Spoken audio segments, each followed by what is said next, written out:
মোৰ আজন্মৰ সেৱাস্থলী সেৱা বৈষ্ণৱ আই মাতৃসকল আৰু এই পবিত্ৰ স্থানৰ উপবিষ্ট হৈ থকা মোৰ দেশ আৰু জাতিৰ সমাজৰ মেৰুদণ্ডস্বৰূপ কণ ভাইটি ভণ্টিসকল, জয় জয়তে সবাৰ চৰণত আমি এই বিমান বৰা তৰফৰ পৰা শ্ৰদ্ধাৰ সেৱা নিবেদন জনাইছোঁ।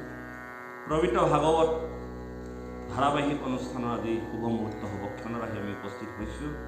আপোনালোক সকলো পুণ্যাত্মা আহি এই পবিত্ৰ ভগৱন্তৰ নিমিষতে সৃষ্টি হোৱা নবীক্ষা অৰণ্যৰ পৰম প্ৰভুৰ ভগৱন্তৰ শ্ৰীমুখৰ অমৃতময় বাণী শ্ৰৱণ কৰাৰ উদ্দেশ্যে আহি উপবিষ্ট হৈছে। আপোনালোক সন্ত মহন্ত গুৰু সদৃশ আপোনালোকৰ চৰণত এই স্থানৰ পৰা আমি শিৰ হৈছোঁ। কৃষ্ণ কৰি কৰ্ণপথে ভগতৰ হিয়াত প্ৰৱেশী হৰি দুৰ্বাসনা হৰে সমস্তৰ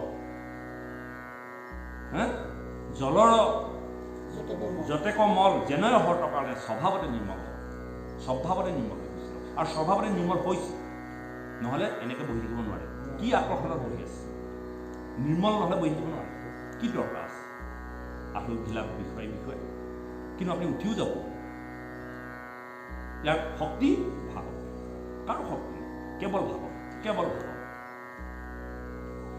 পূৰ্বজন্মৰ কৰ্মফলবিলাক কেনেকৈ হয়? আপোনালোকে যে এই স্থানত বহিছে, পূৰ্বজন্মতে বহু সঞ্চিত পুণ্য জমা হৈ আছে আৰু এই সঞ্চিত পুণ্যবিলাক এতিয়া লাহে লাহে আপোনালোকৰ ক্ষয় হৈ যাব। কেনেকৈ ক্ষয় হৈ যাব?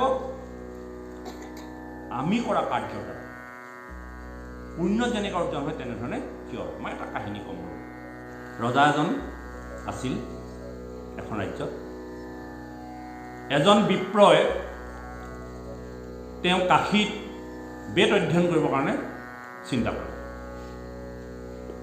সৰু বিপ্ৰ মানে জানে নহয়, এটা বস্তু কথা আছে।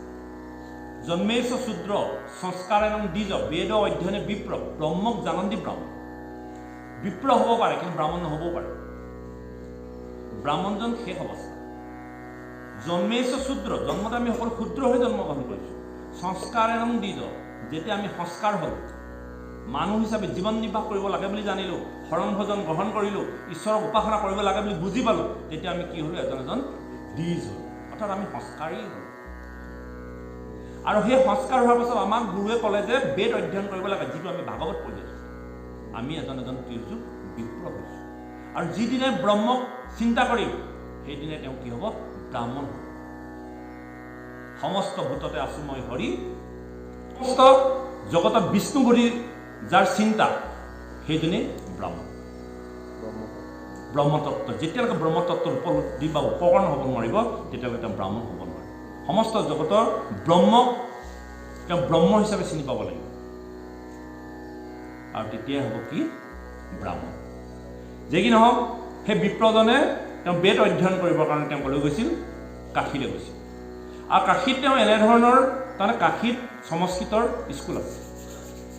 বাৰাণসী মই গৈছোঁ কাশী। বাৰাণসী য'ত আছে গংগা কাৰণ, য'ত হৰিচন্দ্ৰৰ পঞ্চঘাট আছে, তাত গৈছোঁ। ভগৱন্তই নিলে তালৈ, আমি আৰতি চাবলৈ সক্ষম হৈছিলোঁ। তাত অকল ব্ৰাহ্মণে আছে কাশীত।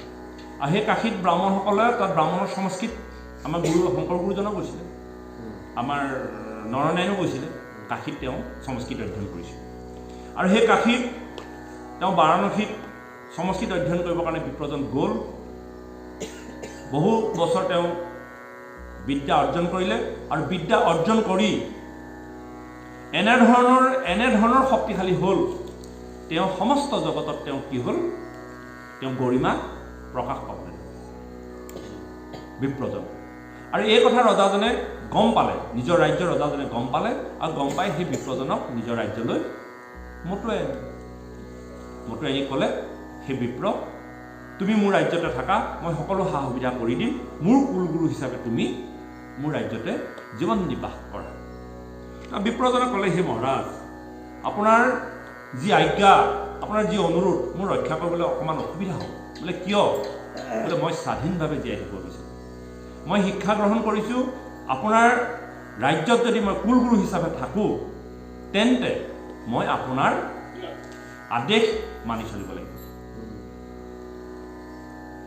আৰু এই আদেশ মানি চলিবলৈ মোৰ মন নাই, বোলে মই স্বাধীনভাৱে থাকিবহে বিচাৰোঁ। তেতিয়া ৰজাই ভাবিলে, ঠিক আছে, তুমি স্বাধীনভাৱে থাকা, মই এটা ৰাজ্যতে মন্দিৰ বনাই দিওঁ আৰু সেই মন্দিৰতে তুমি কীৰ্তন কৰি ভজন কৰি থাকিবা, তুমি স্বাধীনভাৱে ঘূৰি ফুৰি থাকিবা, তাত মোৰ কোনো হস্তক্ষেপ নাথাকে, কিন্তু মই তোমাক এটা মন্দিৰ বনাই দিম, মোৰ ৰাজ্যতে থাকা। কথামতে কাম ধুনীয়া এটা মন্দিৰ বনাই দিলে আৰু মন্দিৰতে তেওঁ কি কৰিলে, দিন ৰাত ভজন কীৰ্তন কৰি নিজে খুজি মাগি খাই সমস্ত জগতৰ কল্যাণৰ কথা তেওঁলোকে চিন্তা কৰি কাম কৰি আছে। দিন বাগৰিল, সময় বাগৰিল, মাহ বাগৰিল, বছৰ বাগৰিল। এটা সময়ত কি হ'ল, ৰজাৰ ৰাজকুমাৰ বিবাহৰ উপযুক্ত হৈ পৰিল, বিবাহ কৰিবলগীয়া হ'ল।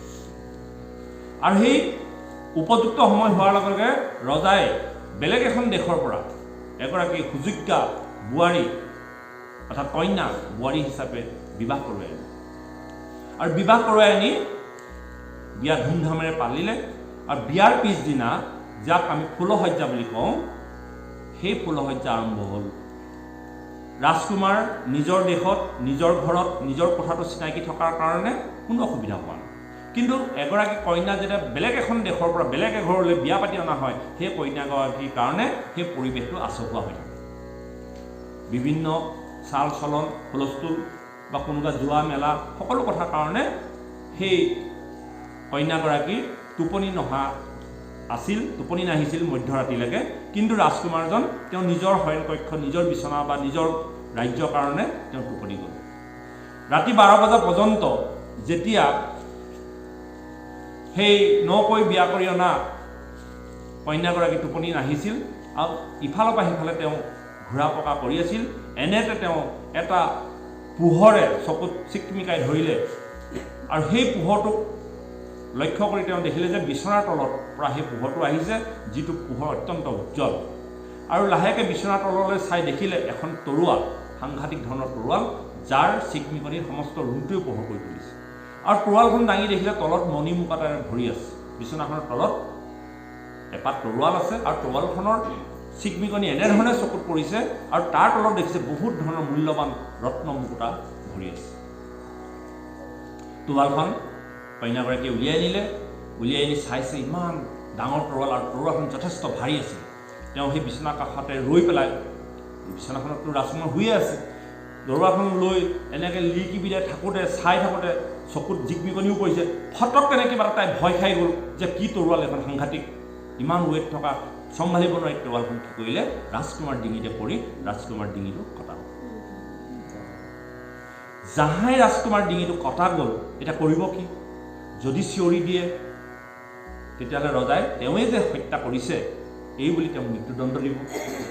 নিচিঞৰিলেও এতিয়া নহ'ব, কাৰণ তেওঁ ইতিমধ্যে হত্যা হৈছে। প্ৰথম ফুলসজ্জাৰ দিনা তেওঁ চিন্তা কৰিবলৈ ধৰিলে, ভাবিবলৈ ধৰিলে, একো উপায় পোৱা নাই, একো উপায় পোৱা নাই। এনেকৈ ভাবোঁতে চিন্তুতে পোহৰি হৈছে, চৰাই কুকুৰাই ডাক দিছে। তেনেকুৱাতে তেওঁ ভাবিলে কি কৰা যাব, তেওঁ বাহিৰলৈ ওলাই গ'ল।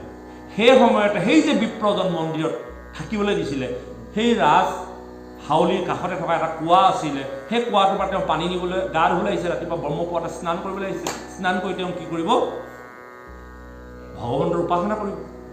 আৰু উপাসনা কৰিবৰ কাৰণে তেওঁ পানী নিবলৈ আহোঁতে এই ৰাজকুমাৰীগৰাকীয়ে বা ৰাজবোৱাৰীগৰাকীয়ে দেখি পেলাই চিঞৰিবলৈ ধৰিলে, মোক বচাওক, মোক বচাওক, মোক বচাওক। ৰাজ্যৰ সমস্ত পালি পহৰীয়াই দৌৰি আহিলে, বোলে এই ৰাজকুমাৰক হত্যা কৰি এইফালে মানুহজন পলাই গৈছে। অৰ্থাৎ যিফালে সেই বিপ্ৰজনে পানী নিছিলে সেইফালেই পলাই গৈছে বুলি কৈছে। আৰু পহৰীয়াবিলাকে গৈ পেলাই ক'তো একো নেদেখি বিপ্ৰজনক ধৰি আনিলে। ধৰি আনি ৰাজকুমাৰীক ক'লে, এওঁৱে নেকি? বোলে মই মুখখন দেখা নাই, কিন্তু এইফালে যোৱাটো হয়। আৰু তেওঁৱে মোৰ স্বামীক হত্যা কৰি পেলাই গুচি গৈছে। লগে লগে বিপ্ৰক ধৰি আনিলে, ধৰি আনি ৰজাৰ আগত খাৰা কৰালে আৰু ৰজাৰ বিচাৰ চলিল। আৰু বিচাৰ চলিলত বিপ্ৰই কৈছে, হে মহাৰাজ, আপোনাৰ সন্তানক মাৰি মোৰ কোনো লাভ নহ'ব, বা মই মাৰিমেই বা কিয়? কিন্তু পুত্ৰ বোৱাৰীয়ে কৈছে যে এইফালে যোৱাটো হয়, কিন্তু মই মুখখন দেখা নাই, এওঁৱে হোৱাটো হয়, আৰুতো বেলেগ মানুহ নাই, বেলেগ হত্যা কৰাটো তেওঁৱে হ'ব।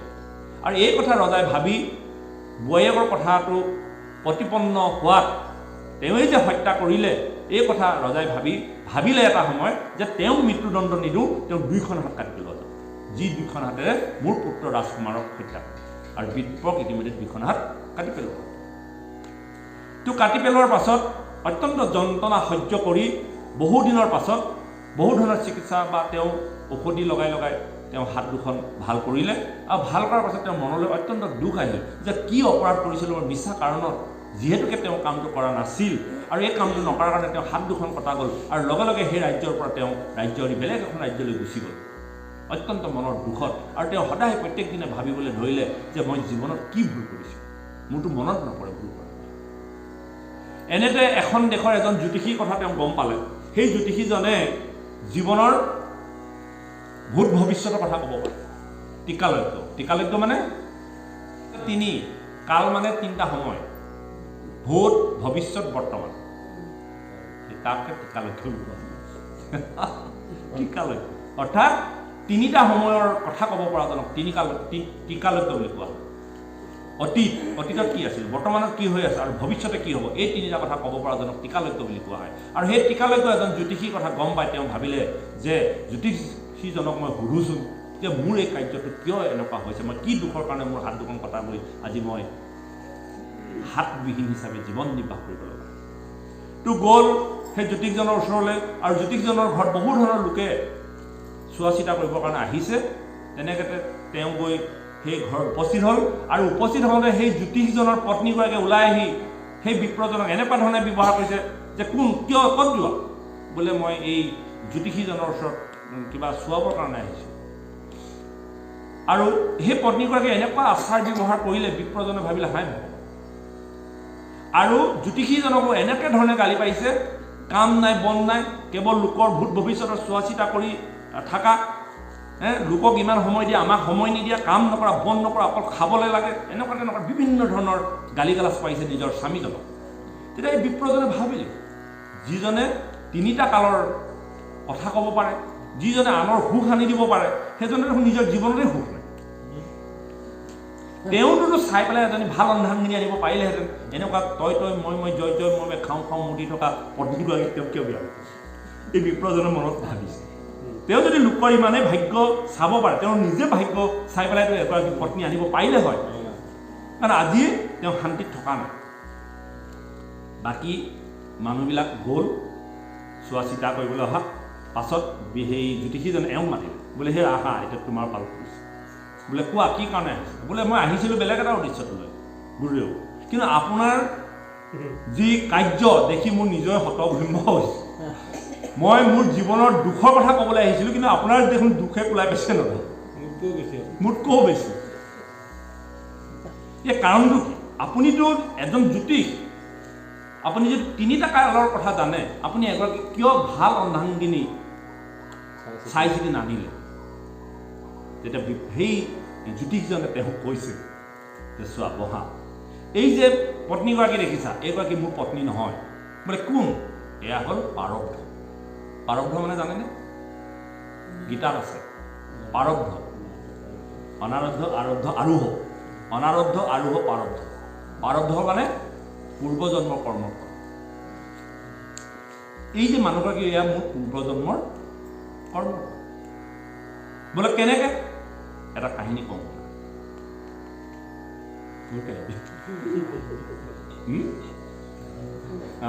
এটা কাহিনী কওঁ শুনা। যে কাহিনীটো কি, আগৰ জন্মত মই কাউৰী হৈ আছোঁ আৰু তেওঁ গাধ হৈ আছে। এই গাধটোৱে বোজা কঢ়িয়াওঁতে পিঠিটো ঘাঁ লাগি গৈছে। আৰু কাউৰীবিলাকে কাৰোবাৰ যদি ঘাঁ দেখে, গৰু ছাগলী যদি ঘাঁ দেখে, তাত পৰি ফুটিবলৈ বৰ ভাল পায়।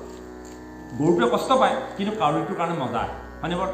আমাৰ গৰু চুট ছিগিলে কাউৰীয়ে ফুটি একদম বহল হৈ যায়। বোলে মই কাউৰী হিচাপে জন্মগ্ৰহণ কৰি আছিলোঁ আৰু তেওঁ গাধ হিচাপে আছে। তেওঁ ৰজাই বা সেই ৰাজ্যখনৰ লোকসকলে বজাই কঢ়িয়াওঁতে তেওঁ গাত ঘাঁ লাগিছিল। আৰু এদিন এজোপা গছৰ তলত গাধটোক জিৰাওঁতে মই সেই ঘাঁ টুকুৰা দেখি তাত পৰি মই ক্ৰমান্বয়ে মোৰ ঠোঁটেৰে টকৰকৈ মই তেওঁ ঘাঁটো মজা ল'বলৈ আৰম্ভ কৰোঁ। গাধটো গৈ থাকে, মই ওপৰত উঠি দি মজা লৈ থাকোঁ। এনেকৈ লওঁতে যিদিনাই গাধটো সেই থানলৈ আহে আৰু মই গাধটোক বিচাৰি সেই ঘাঁ টুকুৰাৰ সন্ধানত গৈ পেলাই মই গাধটোৰ ওপৰত পৰি প্ৰত্যেক দিনে মই খুব আনন্দ উপভোগ কৰি আছোঁ। এদিন তেনেকৈ কৰোঁতে লাহে লাহে ঘাঁ বহল হৈ গ'ল, ঘাঁ গাঢ় হৈ গ'ল। এদিন এনেধৰণে ফুটোতে মোৰ সেই ঠোঁটটো সেই হাড়ৰ ফাঁকত সোমাই গ'ল আৰু মই উলিয়াই নিব নোৱাৰোঁ। তাৰমানে সাৰবোৰ এনেকৈ ডাল মৰা নাযায়, এনেকুৱাকৈ জেগাত শাকত সোমাই গ'ল ঠোঁটটো, যিটো কাৰণে মই ঠোঁটটো উলিয়াই দিব নোৱাৰোঁ। আৰু গাধটোৱে অত্যন্ত কষ্ট পোৱাৰ কাৰণে যেতিয়া হাড়ত পৰি যায়, আগতে মাংসত পৰি আছিলে ইমান কষ্ট অনুভৱ কৰা নাই, যেতিয়া মাংস ভেদি যেতিয়া হাড়ত প্ৰৱেশ কৰিলে গাধটোৱে এনেধৰণৰ কষ্ট পালে, গৈ পেলাই গাধটোৰ ওচৰতে থকা পানীত গৈ পৰি দিলে। গাধটোত সাঁতুৰিব নাজানে, ডুবটো যাবই, কিন্তু গাধটোত ডুব গ'লে কি হ'ব, মইতো উৰিব পাৰোঁ, উৰি আহিব পাৰোঁ, কিন্তু মই যে ঠোঁটটো উৰি আহিব পৰা নাই। দুইটা একেলগতে আমি মৃত্যুবৰণ কৰোঁ। আৰু এই জন্মত মই জ্যোতিষ হিচাপে সেই কাউৰী জন্ম ত্যাগ কৰি মই মনুষ্য হিচাপে জন্মগ্ৰহণ কৰিছোঁ, আৰু তেওঁ মোৰ পত্নী হিচাপে জন্মগ্ৰহণ কৰিছে। সেই তেওঁ গাধ হিচাপে যেনেকৈ মই টকৰিয়াই মজা লৈ আছোঁ, এতিয়া তেওঁ বাক্য বচনে মোক প্ৰত্যেক দিনে টকৰিয়াই মোক যন্ত্ৰণা দি আছে। সেয়া হ'ল মোৰ প্ৰাৰব্ধ। তেতিয়া মোৰ ঠোঁটেৰে মুখেৰে মই তেওঁ মজা লৈছিলোঁ, আজি তেওঁ মুখখনে মোক বাক্য বচন কৰি মোক আজি ৰাতিপুৱা পৰা গধূলিলৈকে মজা লৈ আছে। গতিকে এইটো মোৰ প্ৰাৰব্ধ বুজাই দিলোঁ। তেতিয়া ভাবিলে যে মোৰ যে এনেকুৱা হৈছে কি কাৰণে হৈছে, এইটো কথা কওঁ, আপোনাৰ কথাটো মই বুজি পালোঁ।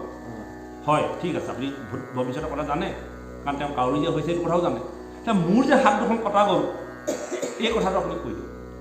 বোলে তুমি আগৰ জন্মত এজন সাধু আছে। বোলে মই সাধু আছিলোঁ। অঁ, তুমি আগৰ জন্মত সাধু আছে, আৰু তুমি সাধনা কৰি থাকোঁতে এদিন তুমি সিদ্ধান্ত ল'লা যে মই কোনোদিনেই মিছা কথা নকওঁ। আৰু এদিন তুমি এজোপা গছৰ তলত বহি থাকোঁতে এটা কছাৰী মানে কছাৰী কাক কয় জানেনে?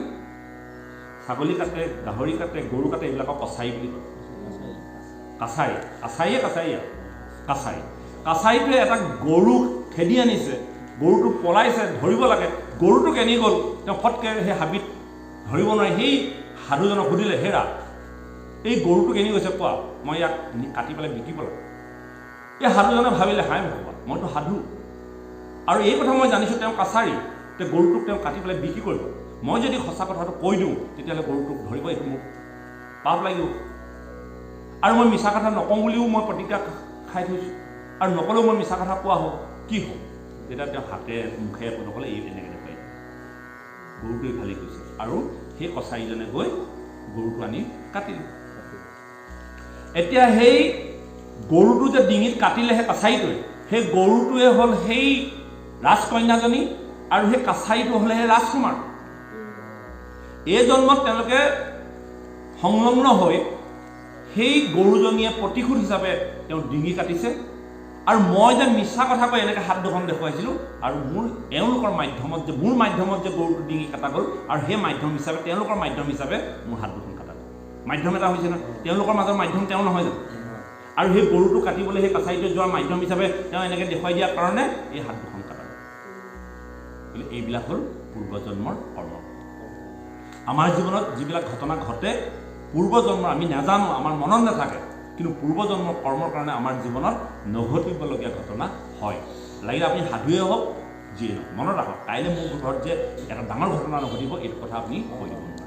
এইবোৰ আগৰ জন্মৰ কৰ্ম, পূৰ্বজন্মৰ কৰ্ম, যাৰ প্ৰাৰব্ধ হয়।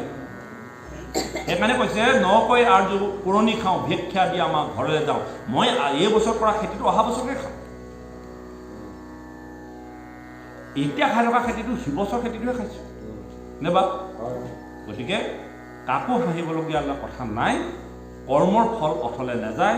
প্ৰাৰব্ধ কৰ্মৰ ফলৰ কাৰণে আমি এই জীৱনত মনুষ্য জাতিয়ে জীৱন ভুগিব লগা হয়, নহয়নে বাপ?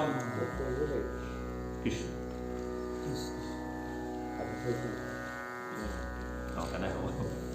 কৃষ্ণ এসপ্তাহৰ মূৰত আপোনাৰ বাপ বেয়া হৈছিল, কষ্ট পাইছিল?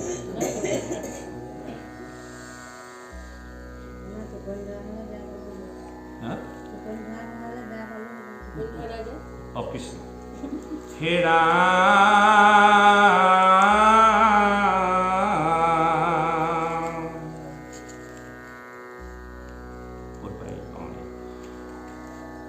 নিষ্প্ৰভ বৈলে ত দেখি কৃষ্ণৰ মহিমা, বুলৈ তুতি নতি যত তাৰো নাহি সীমা।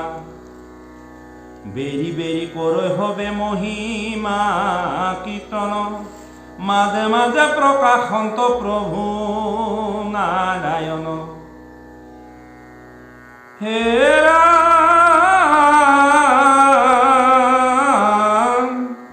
পৰব্ৰহ্ম আত্মা যিটো নিত্য নিৰন্তৰ,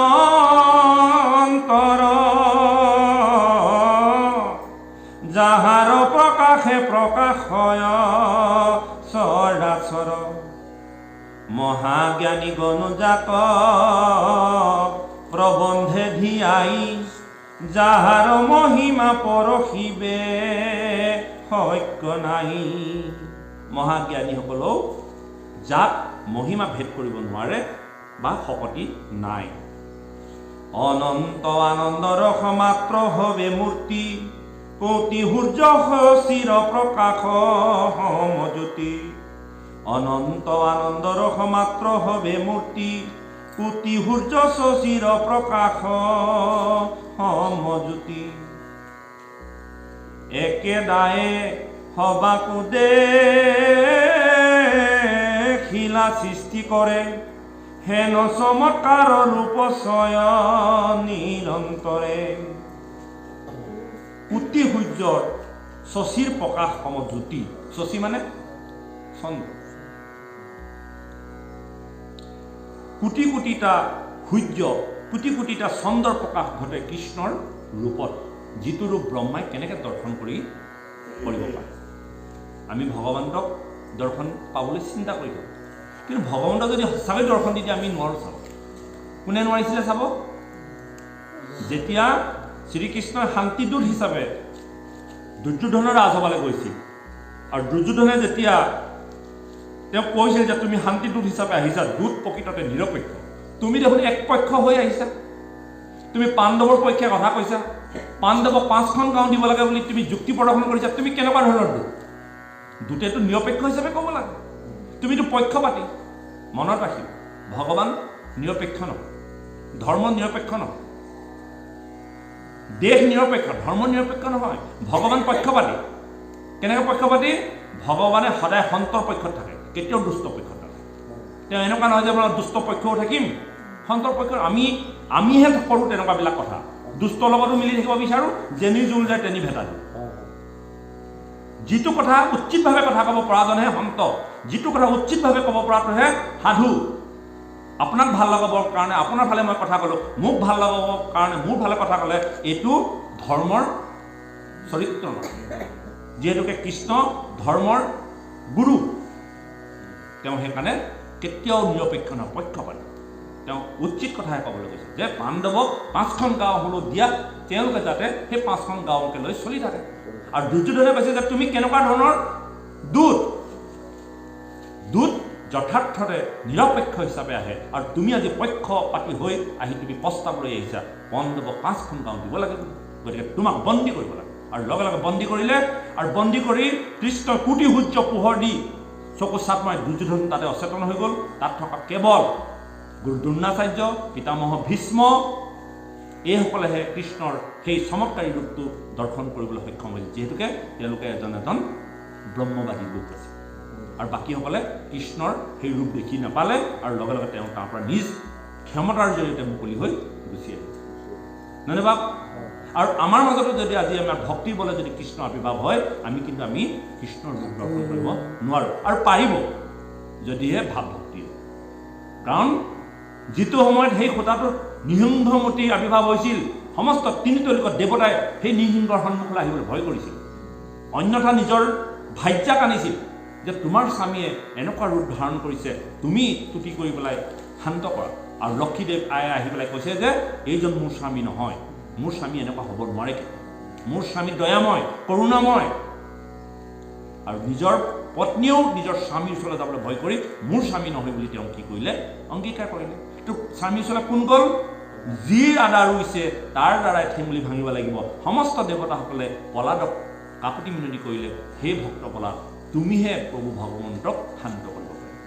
আৰু ভগৱন্তক শান্ত কৰিবৰ কাৰণে পলাদে আহি স্তুতি কৰি ভগৱন্তক ক্ৰোধৰ পৰা, যি ক্ৰোধৰ কাৰণে সমস্ত জগত কঁপি গৈছিল, আৰু সেই ক্ৰোধৰ পৰা কেৱল ভক্তহে ভগৱন্তৰ ক্ৰোধ সামৰণ কৰিব পাৰিছিল।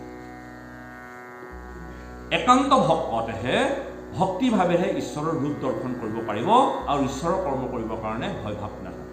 কিন্তু এনেই আমি সকাম ভাঙি ফুৰা ভকতৰ দ্বাৰা ঈশ্বৰ ভক্তি কিন্তু কেতিয়াও সম্ভৱ নহয়। হে ৰাম একেদায়ে হবাকো দেখিলা সৃষ্টি কৰে হেন চমৎকাৰ ৰূপ চয়ন নিৰন্তৰে চমকি উঠিলা আতি ইটো কি বুলি সিহৰাই লাগা অলুম ওপৰ কতুলি হে ৰাম ব্ৰহ্মৰ জ্যোতিৰ আহি লাগি চমৎকাৰ কাম হৈ তৰতৰি হবে হৰিৰ ব্ৰহ্মাৰ হে ৰাম হইলা মহামোহিত চেতন জ্ঞান নাই সংসতে পৰিলা আঁঠু আখি ওলটাই ধৰ ভৈল হাত ভৰি নিষ্পান বদন নাখাতন কৰৈ বায়ু আগম আগমন মৃত কৰ পৰায় অসমকে ভৈলা বিধি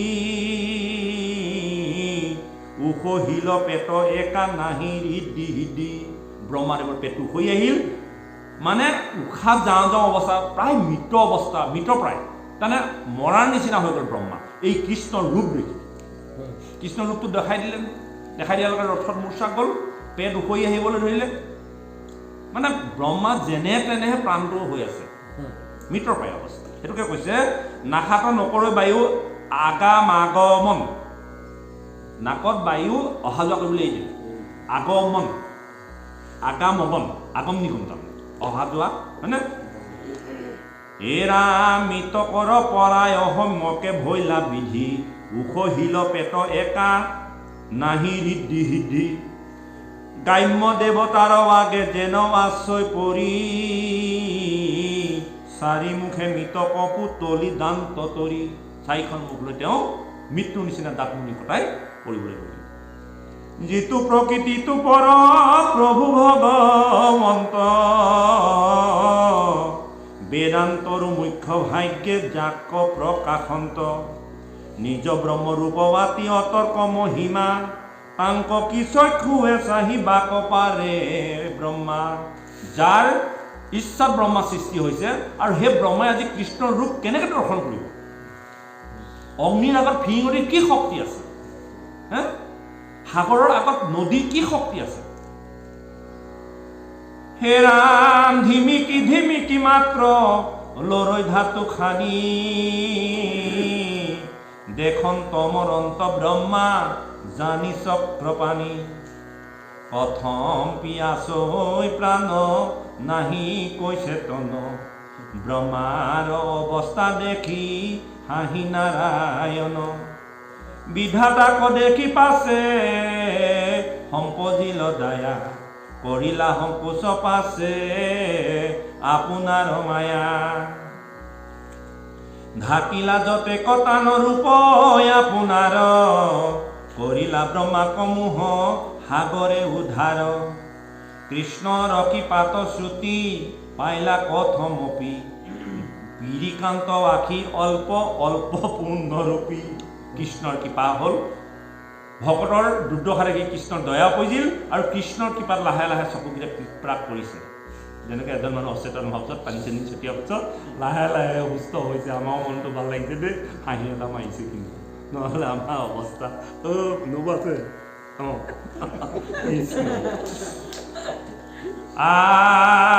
কৃষ্ণৰ কৃপাত শ্ৰুতি পাইলা কথমপি পিৰিকান্ত আখি অল্প অল্প পূৰ্ণৰূপী আখি মানে চকু কিছু এৰাম ভিৰ দিয়া হাত অতি মৃত কপৰায় কিছু কিছু কৰি উঠি বহিলা কেঁকাই লাহে লাহে ৰথ বহিছে চম্ভি আপোনাক পাছে দৰাই কতো বেলি আতি দুখে কটুক্ষণে আঁঠু আখি মেলি শান্ত চতু ভীতি ভয়ে চকিত নয়ন আগতে দেখিলা পাছে দিব্য বৃন্দাবন তেওঁ চকুৰ আগতে এ ৰাম আছে বিখচয় ফল ফুলে জাতিষ্কাৰ যাক দেখি প্ৰীতি আতি উপজে পজাৰ সিংহ বাঘ ছাগ গৰু ফুৰে একে পালে কৃষ্ণৰ প্ৰভাৱে কেহু কাহাকো নাঘালে, যিখন বৃন্দাবনত ভগৱন্তই গৰু চৰাই থাকে, তাত কি কৰে, বাঘে চাগে একেলগে থাকে, কাৰো প্ৰতি অন্যায় নাই, সকলো ভক্ত। তাত থকা বাঘটো ভক্ত, সেই ৭,০০০ গোপ।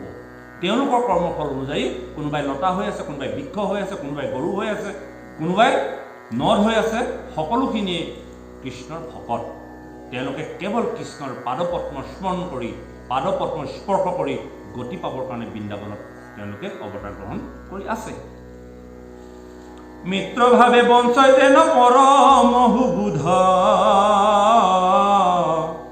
নাহি ক্ষুধা তৃষ্ণা জাত একো কাম ক্ৰোধ, হেন বৃন্দাবন মধ্যে পাছে সৃষ্টি কৰে, দেশন্ত সন্ত মাত্ৰ কৃষ্ণ একেশ্বৰে। সেই বৃন্দাবনৰ সকলোৰে হৃদয়ে হৃদয়ে কৃষ্ণই যে আছে, এই কথা ব্ৰহ্মাই উপলব্ধি কৰিছে আৰু দৰ্শন হৈছে। কাষে শিঙা বেত বেৰতিত বংশী থৈ, বাম হাতে ভাত আৰু হাতে গ্ৰাহ লৈ। কাষত কি আছে?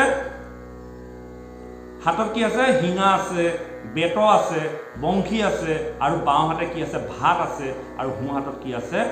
ঘাঁহ আছে। ভাত মানে অন্ন, যাৰ হাতৰ অন্ন আমাৰ হাতত আমাক জীৱন দান কৰি আছে। আৰু কি আছে? সেউজীয়া, চিৰসেউজীয়া ঘাঁহ, যাক সমস্ত গৰুসকলে খাই জীৱন ধাৰণ কৰে। এই ভাত আৰু ঘাঁহৰ তত্ত্ব বেলেগ আপোনাৰ। ঘাঁহৰ অৰ্থ হ'ল চিৰসেউজীয়া, যাৰ হাতত সমস্ত জগতখন চিৰসেউজীয়া, যাক ঘন শ্যাম বুলি কোৱা হয়। শ্যাম মানে সেউজীয়া, চিৰসেউজীয়া, প্ৰত্যেক দিনে সুন্দৰ সুঠাম সজীৱ হৈ থকা ব্যৱস্থাটোকে সেউজীয়া বুলি কোৱা হয়। আপোনাৰ গছ এজোপাত যেতিয়া সেউজীয়া হয়, সেই সেউজীয়া মানে ৰস থকা গছে সেউজীয়া হৈ থাকিব, হয়নে বা? আৰু যাৰ হাতত ভাত আছে, অন্ন আছে, সমস্ত জীৱৰ ক্ষুধা তৃষ্ণা দূৰ কৰিব পৰা শক্তি আছে, আৰু সমস্ত জগতকে চিৰসেউজ কৰি ৰাখিব পৰা সেই তত্ত্ব বুজাবৰ কাৰণে তেওঁৰ হাতত কি আছে? ঘাঁহ আছে। এইবিলাক পৰমাৰ্থিক তত্ত্ব। গোৰক্ষদা মুৰি চাই ফুৰন্ত একলে, ধৰিলন্ত আওৰণাত নন্দ শিশু চলে, দেখি দুনাই বিধাতাৰ উপজিল কাম্প, পৰিলা সংসৰে পৰা বেগে দিয়া জাম্প। লাহে লাহে তেওঁ চেতন ঘূৰি আহি পেলাই কি কৰিলে? শংখজানৰ পৰা এটা জাপ মাৰি পেলাই নামিছে। কৃষ্ণৰ আগত পাছে হুয়ালুত ভূত, পৰি আছে যেন সুবৰ্ণৰ দণ্ডগোট, কৰন্ত প্ৰণাম বাতি অৱনত হুই, চৰণক চাৰি মুকুটৰ ভাগে চুই, আনন্দে লুতক পৰে আঠু নয়নৰ, তিয়াই লন্ত দুয়ো পাদ পদ্ম গোবিন্দৰ। ব্ৰহ্মাই লাহে লাহে সমস্ত ভুলৰ স্বীকাৰ কৰি ভগৱন্তৰ চৰণত লুটি বাগৰি হৈ পেলাই, চৰণত থৈ পেলাই তেওঁ অনুভৱ আৰু অনুৰাগেৰে কান্দিবলৈ ধৰিলে। তেওঁ দুইধাৰী চকুলো নিগৰি আহি ভগৱন্তৰ পদযুগল তিয়াই পেলালে।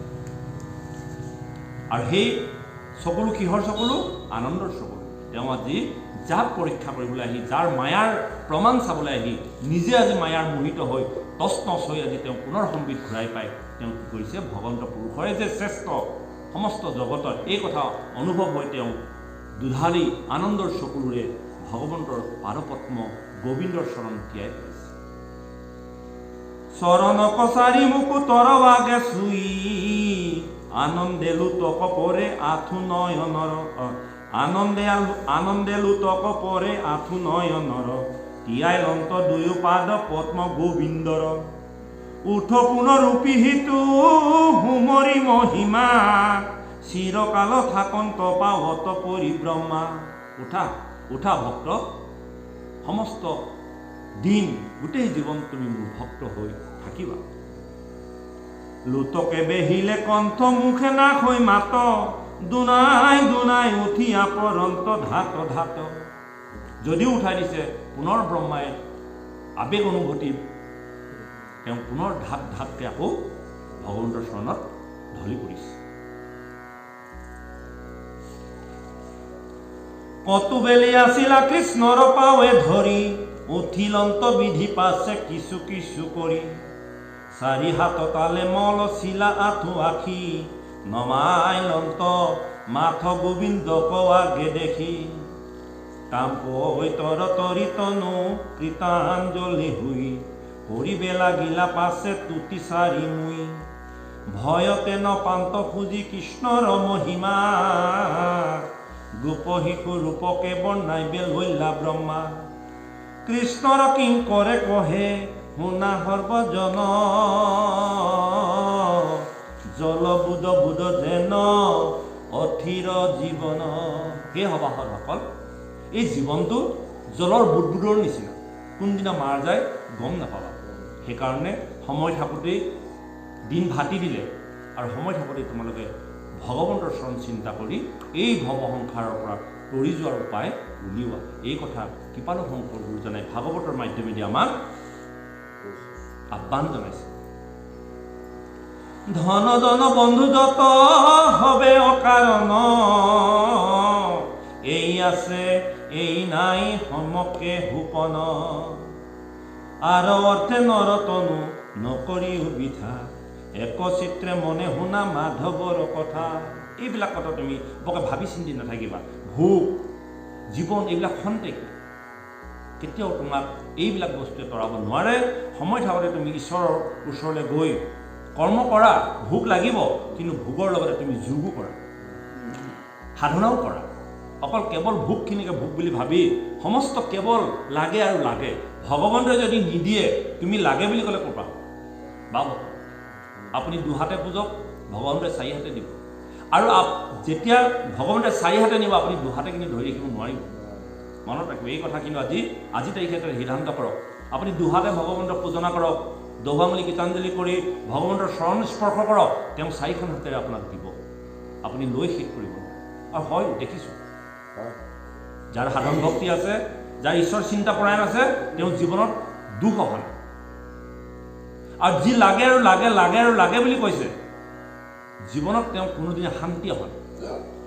আৰু চাৰিখন হাতেৰে ভগৱন্তই যেতিয়া দিব, আপুনি দুখন হাতেৰে কিন্তু ৰক্ষা কৰিব নোৱাৰিব। সকলো জানো, সকলো কথা বুজোঁ, সকলো সাধুৰ সংগত কয়, কিন্তু তথাপিতো আমাক মায়াই আকৌ এই নামঘৰৰ পৰা ওলাই যোৱাৰ লগে লগে সমস্ত আমি একেটা পৰিৱেশলৈ আকৌ ঘূৰি গৈছোঁ। আমি কেতিয়াও উপলব্ধি নকৰোঁ সেই একেটাই ব্যৱস্থা, একেখন মায়াৰ জালত সেই দেখুৱাই দিছে। নিজে যেনেকৈ সূতা উলিয়াই উলিয়াই সেই লেটা পোকটোৱে যেনেকৈ নিজেই বন্ধন হৈ যায়। চাওকচোন, এইটোকে কৈছে যে তুমি বিষয়ত থাকা, কিন্তু বিষয়ে তোমাক স্পৰ্শ কৰিব নোৱাৰাকৈ থাকা। তাৰ প্ৰমাণ হিচাপে দেখুৱাই দিছে মকৰাজনী। মকৰাজনীয়ে নিজে এখন মায়াৰ জাল বনায়, কিন্তু সেই জালখনত বেলেগ পোক লাগি ধৰে, কিন্তু তেওঁ নিজে লাগি নধৰে। মই সংসাৰ বনাইছোঁ, সত্য সন্তান জন্ম দিছোঁ, কিন্তু মই জন্ম দিলোঁ, মই মায়াত আবদ্ধ হৈ মোৰ মায়াই মোক প্ৰভাৱ কৰিব নোৱাৰোঁ। এই কথাটো কৈছে। সংসাৰতে থাকি তুমি যোগ কৰা। সেইকাৰণে গৃহস্থাশ্ৰমখন সৰ্বশ্ৰেষ্ঠ আশ্ৰম বুলি কৈছে। আশ্ৰম চাৰিখন, কোনোবা লোকে কৈছে বৃদ্ধাশ্ৰমখন বুলি, নহয়। গাহস্থ্য, বানপ্ৰস্থ, ব্ৰহ্মচাৰ্য আৰু সন্ন্যাস। আশ্ৰম কেৱল চাৰিখন। গাহস্থ মনত ৰাখিব, বানপ্ৰস্থ, ব্ৰহ্মচাৰ্য আৰু সন্ন্যাস। এই চাৰি কাৰ্য আপোনাৰ গৃহখনতে হয়। সেইকাৰণে গৃহস্থাশ্ৰম শ্ৰেষ্ঠ। গৃহতে থাকক, বিষয় কৰক, কিন্তু বিষয়ৰ পৰা আপুনি লুকুপুটু হৈ নাথাকিব। বিষয়খনতে লাগি আপুনি ভাগৱতলৈ নহাকৈ নাথাকিব। বিষয়খনকে চিন্তা কৰি আপুনি ভংগলৈ নহাকৈ নাথাকিব। প্ৰত্যেক দিনে আপুনি ভাগৱতমুখী হওক। আমি ভাবোঁ যে আজি ভাগৱতলৈ নাযাওঁ, বাদ দিম, যে সেই কামটোৱে আমাৰ নকৰোঁ। সেইটোৱে আপোনাৰ বিষয় আকৃষ্ট। বিষয়খিনি কেনেকৈ ধৰে? ভাগৱতক আপুনি শ্ৰেষ্ঠ দিয়া নাই। আজি যে ভাগৱত আছে, শনিবাৰ দিন, কিন্তু আজি আপোনাৰ কামটোহে ডাঙৰ কৰিলে। কিন্তু আজি ভাগৱতত কৈ যোৱা অমৃতময় বাণী কিন্তু জীৱনৰ কাৰণে আপুনি নাপালে। এইটোৱেই যিসকল লোকে এই কামটো কৰে, জানক তেওঁলোকে হ'ল বিষয়ৰ আকৃষ্ট লোক। আৰু যিসকলে দহুবান কাটি কৰি শনিবাৰ দিনটোৰ কাৰণে সময় বচাই ৰাখে, সেইজনে হ'ল পুণ্যাত্মা। নিজে নিজে উপলব্ধি কৰিলে হৈ গ'ল। যিদিনা আপোনালোকে শনিবাৰ ভাগৱতলৈ আহিব নোৱাৰিব, জানিব সেইদিনাখনি আপোনালোকে বিষয়ত আকৃষ্ট হৈ যাব, মায়াৰ বন্ধনত আছে। আপুনি ঈশ্বৰক খাটক, সেইদিনা আপোনাৰ সকলো দুখৰ পৰা আপোনাক মুক্ত কৰি ৰাখিব। মাত্ৰ ঈশ্বৰক কাকতি কৰক যে ভাগৱত প্ৰভু শনিবাৰ দিনটো মই যাবই লাগিব, প্ৰভু কৃপা কৰক। আৰু ভগৱন্তই সেই কৃপা আপোনালোকৰ ৰক্ষা কৰিব, সেই প্ৰাৰ্থনা শুনিব। কিন্তু আমাৰ মনটোৱে নাযায়। শনিবাৰ দিনাখনি আমি আয়োজন কৰি লওঁ, শনিবাৰ দিনাখনি আমি বেলেগ কাম কৰোঁ, শনিবাৰ দিনাখনি আমাৰ ঘৰলৈ আলহী আহে, শনিবাৰ দিনাহে আমি ফুৰিবলৈ যাওঁ। এই হ'ল বিষয়ৰ লুটুপুটু হৈ থকা জীৱবিলাকৰ যন্ত্ৰণামুখী হৈ থকা ব্যৱস্থা। মনত এইটোৱে সঁচা, আৰু সেই কথাটো ইয়াত কৈ আছে। হে ৰান্ধন জন বন্ধু যত হবে অকাৰণ, এই আছে এই নাই সমকে সপোন, আৰু অৰ্থে নৰতনু নকৰিও বিধা, এক চিত্ৰে মনে শুনা মাধৱৰ কথা। লভি আছা জন্ম যিটো ব্ৰহ্মাৰ বাঞ্ছনী, নিৰ্বিকাৰ কাছৰ মূলে মৃত্যু সঞ্জীৱনী। উদ্ধৱত আপুনি কহিলা ভগৱন্ত, পৰম চতুৰ হিহি মনুষ্য মহন্ত। পৰম চতুৰ উদ্ধৱ, আৰু উদ্ধৱে এই চতুৰ কথাখিনি জানি ভগৱন্তৰ মুখৰ পৰা সমস্ত এই জগতৰ সম্ভাৱ্য প্ৰশ্নখিনি উত্থাপন কৰি ভগৱন্তৰ পুৰুষৰ পৰা ভক্তি তত্ত্ব গ্ৰহণ কৰিছিল। হে ৰাম তেজি নিজ ধৰ্ম যিটো মোকে ভজৈ মাত্ৰ, অন্যত্ৰ হৰিৰে ভৈল মুকুতিৰ পাত্ৰ। খুব ডাঙৰ কথা এটা কৈছে যে তেজি নিজ ধৰ্ম যিটো মোক ভজৈ মাত্ৰ, নিজৰ ধৰ্ম তেজি পেলাই মোক ভজিব লাগিব। আৰু একেটা কথাকে গুৰু ভতিমাত লিখিছে, ধৰ্মক কৰ্মক গৰ্বক চুৰি ডাকি বোলো সুৰামৰ। ধৰ্ম ত্যাগ কৰিবলৈ কৈছে। ইয়াতো ক'লে যে তেজি নিজ ধৰ্ম, তেজি মানে ত্যাগ কৰা, নিজৰ মানে নিজৰ, ধৰ্ম মানে ধৰ্ম। তেতিয়া নিজৰ ধৰ্মকে যদি ত্যাগ কৰিবলৈ কৈছে, কি ধৰ্ম ত্যাগ কৰিম বাপ? কি ধৰ্ম ত্যাগ কৰিম কওকচোন? কি ধৰ্ম, কি ধৰ্ম ত্যাগ কৰাৰ কথা ক'লে? হা?